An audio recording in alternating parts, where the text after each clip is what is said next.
Welcome students. हमारा ये हो गया था यहाँ तक डॉपलर इफेक्ट, अनुदैर्ध्य डॉपलर इफेक्ट और अनुप्रस्थ डॉपलर इफेक्ट। हमने पूरा इस पर चर्चा कर ली थी। इसके बाद हम बात करते हैं, क्वेश्चन के फॉर्म में लिखें पहले।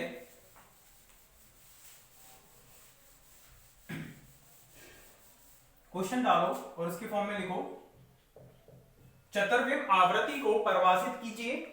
चतुर्विम आवृत्ति फ्रीक्वेंसी,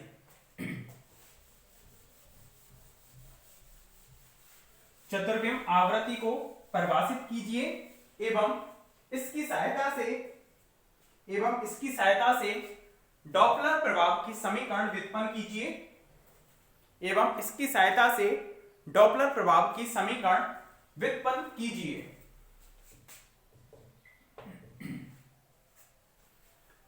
डॉपलर प्रभाव की समीकरण व्युत्पन्न करनी है। तो पहले तो हम बात करते हैं किस पर, चतुर्विम आवृत्ति पर।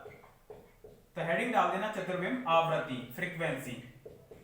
मतलब नॉर्मल फ्रीक्वेंसी तो हम ओमेगा से लिखते हैं, लेकिन चतुर्विम आवृत्ति क्या होगी उसको हम देखते हैं वहां पर किस तरह से हम इसको रिप्रेजेंट करेंगे। ठीक है, चतुर्विम आवृत्ति को। तो देखो, जब हम डॉपलर इफेक्ट देखते हैं तो डॉपलर इफेक्ट के अंतर्गत हम तरंगों पर ही बात कर रहे हैं। तो एक जनरली तरंग का समीकरण हम किस तरह से लिखते हैं, A sin omega T minus के kx। इस तरह से लिखते हैं हम कोई भी तरंग की समीकरण, या कॉस में लिख सकते हो, कोई इफेक्ट नहीं है। या फिर हम y के लिए भी लिख सकते हैं, z के लिए भी लिख सकते हैं। और यदि त्रिविम में लिखें तो A sin omega T minus के k vector dot r vector, इस तरह से लिख सकते हैं। तो दो निर्देश तंत्र हैं s तथा s डैश। s डैश नियत वेग v से प्लस x दिशा में गतिशील है और s कैसा है, स्थिर अवस्था में है। तो उस स्थिति में डॉपलर प्रभाव के अंतर्गत जो कला कोण है, इसको बोलते हैं हम, जो ब्रैकेट में लिखा जाता है, इसको बोलते हैं कला कोण। क्या बोलते हैं इसको, कला कोण। तो इस कला कोण का मान निश्चल रहता है, यानी कि k vector dot r vector, ये तो s फ्रेम में हो गया। s डैश के लिख लिए, लिखना है तो omega dash t dash minus k dash vector dot r dash vector, इसका मान निश्चल रहता है। मतलब ये सेम बना रहेगा s और s फ्रेम में। इसको हम ऐसे लिख सकते हैं, यानी कि omega T minus k vector dot r vector का मान है वो कैसा है, निश्चल है। निश्चल को बोलते हैं इंग्लिश में इनवेरिएंट। क्या बोलते हैं इसको, इनवेरिएंट। कांस्टेंट और इनवेरिएंट दोनों में अंतर है, मैंने पहले बता दिया है। अब इसके बाद इसको हम ऐसे भी लिख सकते हैं, माइनस इसमें से कॉमन ले लिया, उस माइनस को यहां पर पहुंचा दिया, तो k vector dot r vector minus के ओमेगा टी, ये भी क्या रहेगा, ये भी निश्चल रहेगा। ये यहां से लिख सकते हो, माइनस यहां से कॉमन लिया, माइनस यहां से कॉमन लिया, कैंसिल आउट हो गए। तो ये वाली क्वांटिटी भी कैसी रहेगी, निश्चल रहेगी। इसको हम इस तरह से लिख सकते हैं, k1x plus k2x plus k3x, इस तरह से लिख दिया। और माइनस के ओमेगा टी, इसका मान कैसा रहेगा, निश्चल रहेगा। अच्छा, यहां पर k क्या होता था, ओमेगा फ्रीक्वेंसी, t टाइम हो गया, ये जिस दिशा में गति कर रहा है x y z, तो त्रिविम में r लिखते थे। k क्या होता था, क्या बोलते थे k को, संचरण नियतांक।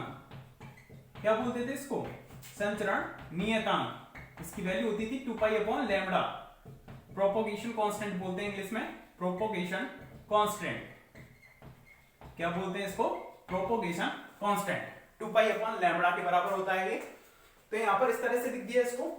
आगे इसको हम इस तरह से लिख सकते हैं, k1x plus k2x plus k3x, sorry x नहीं आएगा, k2 प्लस k3z, इस तरह से आएगा y। और यानी कि इसके जो घटक हैं k1 k2 k3 हैं, और इसके क्या है xi के प्लस yj के प्लस zj के, इस तरह से। और माइनस के ओमेगा अपॉन आयोटा सी, और आयोटा सी का हमने ऊपर मल्टीप्लाई कर दिया, इस तरह से लिख सकते हैं इसको। ठीक है, अब देखो यहां पर k1, इसको हम लिख सकते हैं x1 प्लस k2, इसको लिख सकते हैं हम x2 प्लस k3, इसको लिख सकते हैं हम x3, और माइनस के ओमेगा अपॉन आयोटा सी, इसको लिख सकते हैं हम x4। निश्चल हो जाएगा, प्रतिशत संकेतन में लिख दिया हमने। x को कितना लिखते हैं, x1, y को x2, z को x3, और आयोटा ct को x4 लिखते हैं। अब देखें इसमें k1x1 plus k2x2 plus k3x3, और इसको माइनस आयोटा को ऊपर नीचे मल्टीप्लाई किया तो प्लस हो जाएगा ये आयोटा ओमेगा अपॉन सी बन जाएगा, और इसको बोल दिया हमने x4, इसका मान भी कैसा रहेगा, निश्चल रहेगा।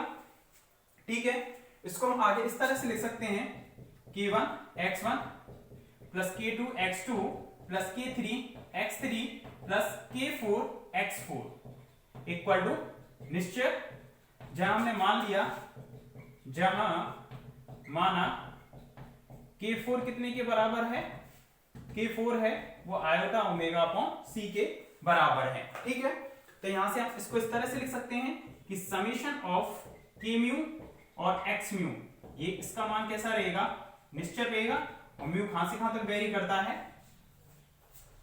म्यू कहां से कहां तक वेरी करेगा, 1 2 3 4 तक। ठीक है, 1 से लेकर 4 तक। तो यहां पर k म्यू का x म्यू के साथ जो गुणनफल है वो कितना आ रहा है, निश्चय आ रहा है, लेकिन हम तो इस क्वांटिटी को भी जानते हैं कि x म्यू है, जो x म्यू है, x म्यू का जो स्क्वायर है वो भी कैसा रहता है, निश्चय रहता है। तो इसका हम इससे कंपेयर करते हैं यहां पर, तो यहां पर किस चीज को, और यहां पर इसके बारे में लिखते हैं ना, आयोटा ओमेगा अपॉन सी है ये। तो यहां पर x म्यू का x म्यू के साथ गुणनफल निश्चय है, यहां पर k म्यू का x म्यू के साथ गुणनफल निश्चय है।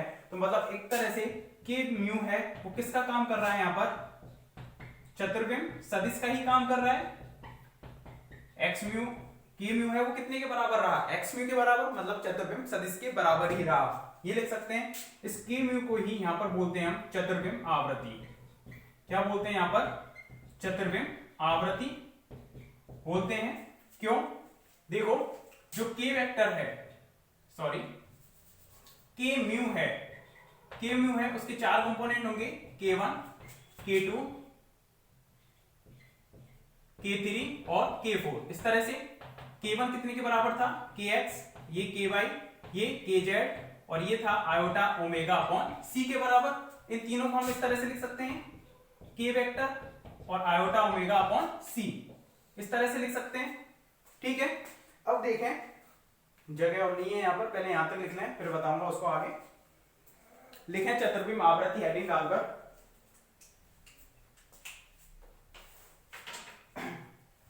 हेडिंग डालकर लिखो चतुर्विम आवृत्ति को। डॉपलर प्रभाव के अंतर्गत, डॉपलर प्रभाव के अंतर्गत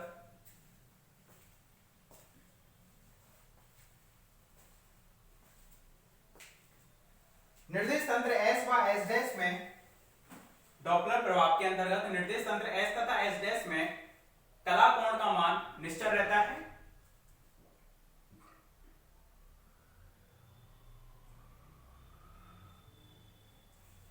कला कोण का मान निश्चल रहता है।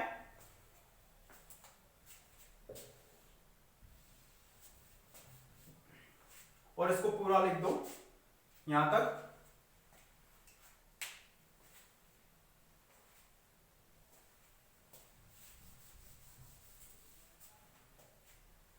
पूरा लिख दो इसको, इक्वेशन नंबर 1 डाल देना इस पर, 1 तक कंप्लीट करो, यहां से यहां तक, ऊपर का नहीं लिखना है अभी।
समीकरण 1 के बाद इसको लिख देना, अतः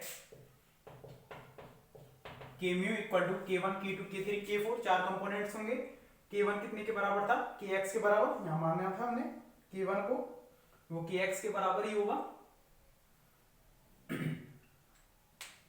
के एक्स के वाई के जेड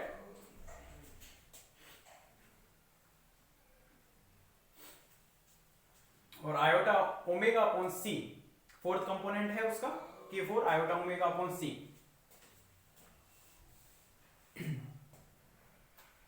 और के एक्स के वाई के जेड को जैसे p x p y p z को हम पी वेक्टर लिख रहे थे, इसी तरह से हमने यहां पर के वेक्टर लिख दिया उसको।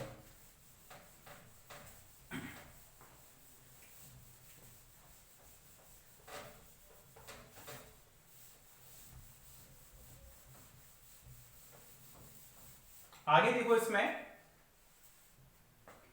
के वेक्टर है उसको हम इस तरह से लिख सकते हैं, के वेक्टर का मोड इंटू के कैप, इस तरह से लिख दिया। के वेक्टर का मोड नॉर्मली के इंटू के कैप, इस तरह से के कितने के बराबर होता है 2 पाई अपॉन लैम्डा इंटू के कैप, इस तरह से लिख सकते हैं। न्यू का ऊपर नीचे मल्टीप्लाई किया, न्यू का ऊपर नीचे हमने मल्टीप्लाई कर दिया इस तरह से, तो ये कितने के बराबर हो गया 2 पाई न्यू, इसको लिखते हैं हम ओमेगा, और c इक्वल टू होता है न्यू लैम्डा, तो c equal to nu lambda हो गया इंटू के कैप। तो के वेक्टर हमारे पास आ गया ओमेगा अपॉन सी के कैप। यहां तक लिखो। इसके बाद इक्वेशन 2, इक्वेशन 3, इक्वेशन 2 का 3 से कितना हो जाएगा के mu equal to omega upon c के कैप, ओमेगा अपॉन सी के कैप और आयोटा ओमेगा अपॉन सी। ये फोर्थ कंपोनेंट अलग से लिख दिया, इस तरह से हो जाएगा ये equation number 4, omega upon c के कैप आयोटा ओमेगा अपॉन सी।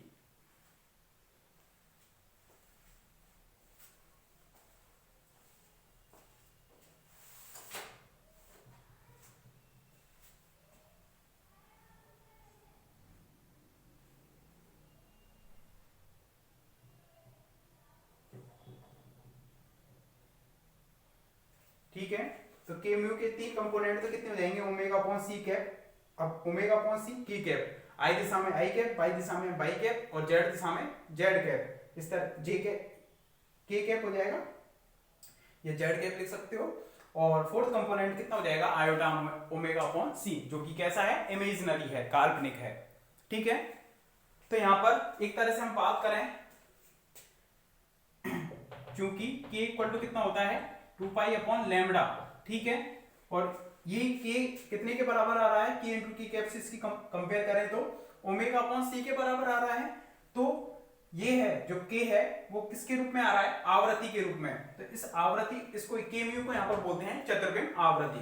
तो लिखना आगे, लिखना आगे,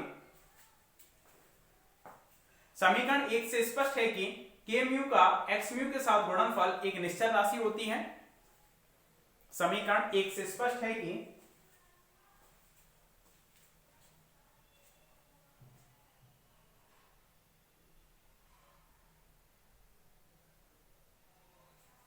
समीकरण 1 से स्पष्ट है कि के म्यू का एक्स म्यू के साथ गुणनफल एक निश्चल राशि होती है।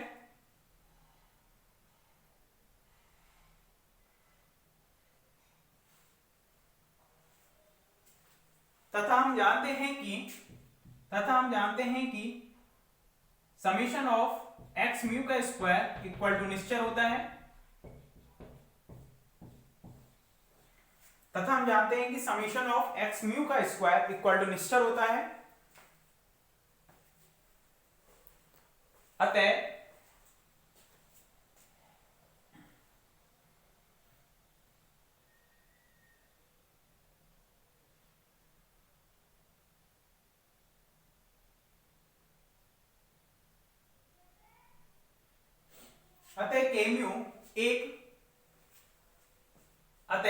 के म्यू एक चतुर्विम सदिश है, क्योंकि यहां x mu into x mu, तो एक्स म्यू इक्वल टू के म्यू आ रहा है एक तरह से।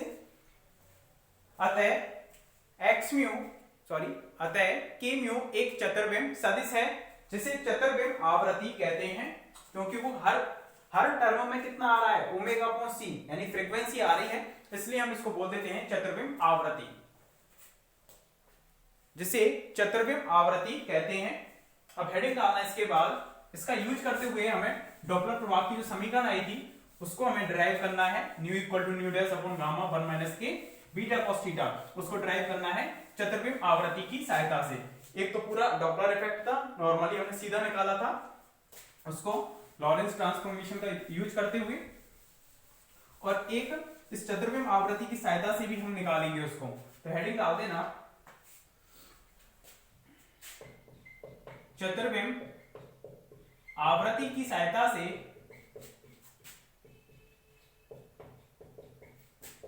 चतुर्विम आवृत्ति की सहायता से डॉपलर प्रभाव की समीकरण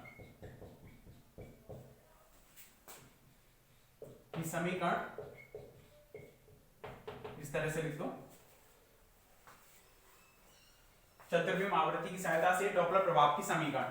देखो चतुर्विम आवृत्ति क्या थी, के म्यू, इस तरह से भी लिख सकते हो ब्रैकेट में के म्यू।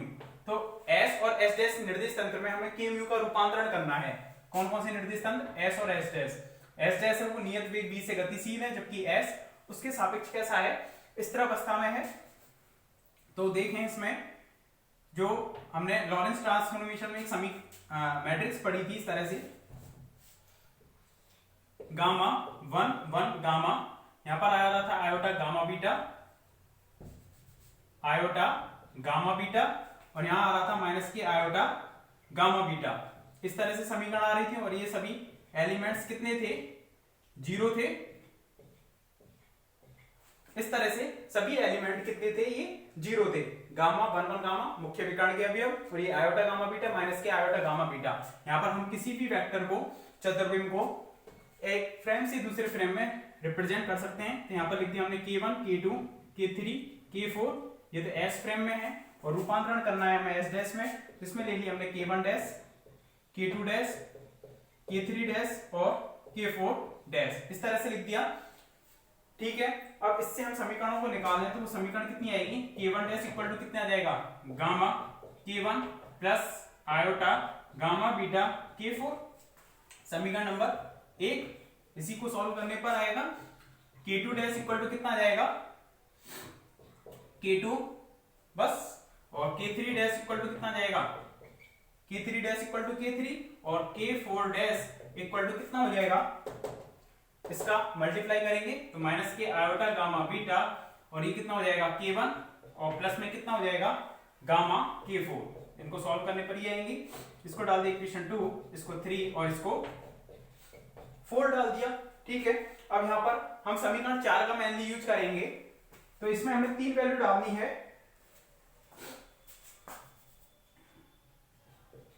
k4 डैश, k4 और k1। ठीक है, जहां k4 डैश कितने के बराबर होगा बता सकते हो, आयोटा ओमेगा अपॉन c, तो हम नॉर्मली इसमें ले रहे थे, तो ओमेगा डैश हो जाएगा।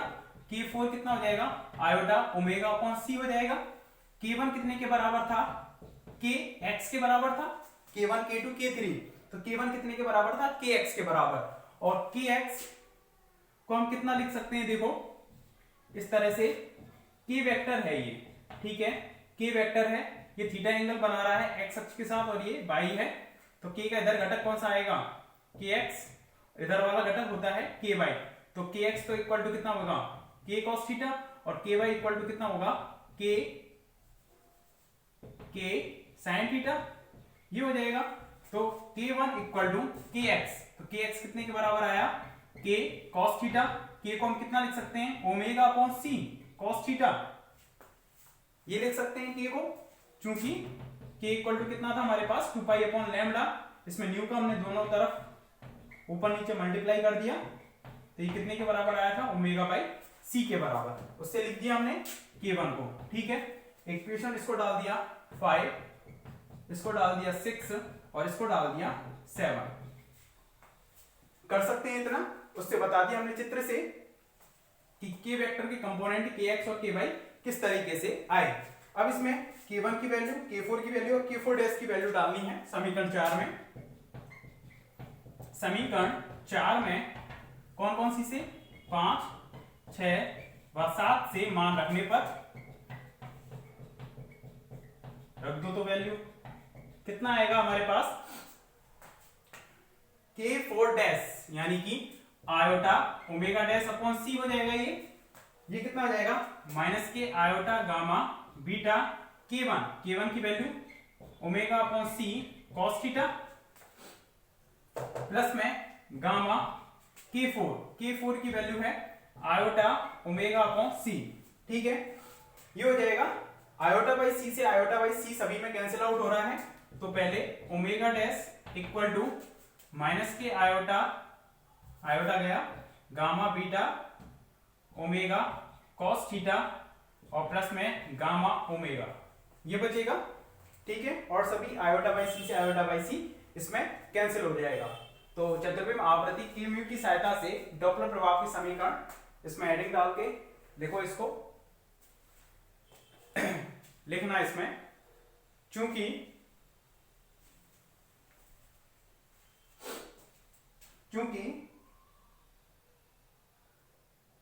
के म्यू एक चतुर्विम सदिश है, चूंकि के म्यू एक चतुर्विम सदिश है, इसलिए चतुर्विम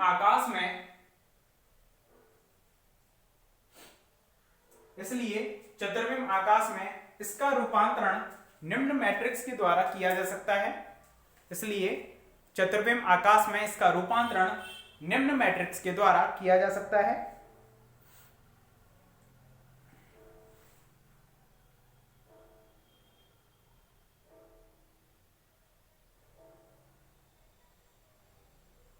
चतुर्विम आकाश में इसका रूपांतरण निम्न प्रकार से किया जा सकता है।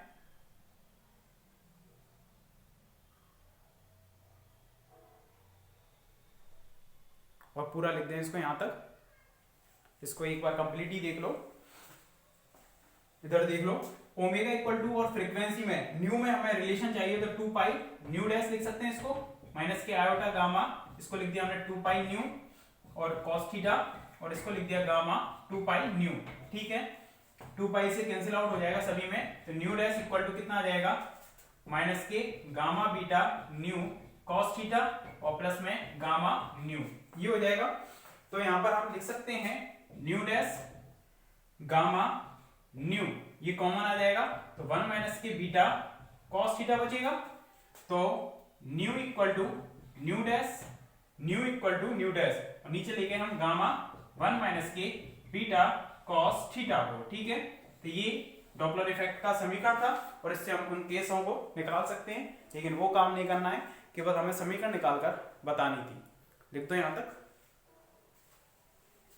यही समीकरण आ रही थी ना पहले, nu equal to nu dash upon gamma 1 minus के beta cos theta. Equation number इस पर डाल देना 8। कंप्लीट करो इसको।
लिख देना इसके बाद समीकरण 8 के बाद, उपरोक्त समीकरण आपेक्षीय डॉपलर प्रभाव की समीकरण कहलाती है।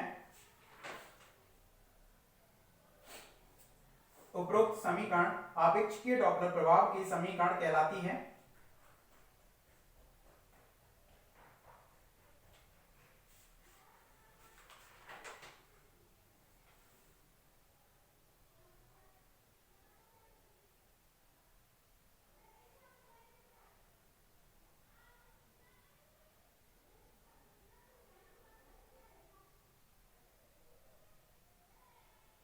ठीक है, आज के लिए इतना ही। एक क्वेश्चन रह गया है, उसको करेंगे हम लास्ट रह गया है, उसके बाद चैप्टर 5 स्टार्ट करेंगे, उसे करेंगे हम नेक्स्ट लेक्चर में। Okay, thank you.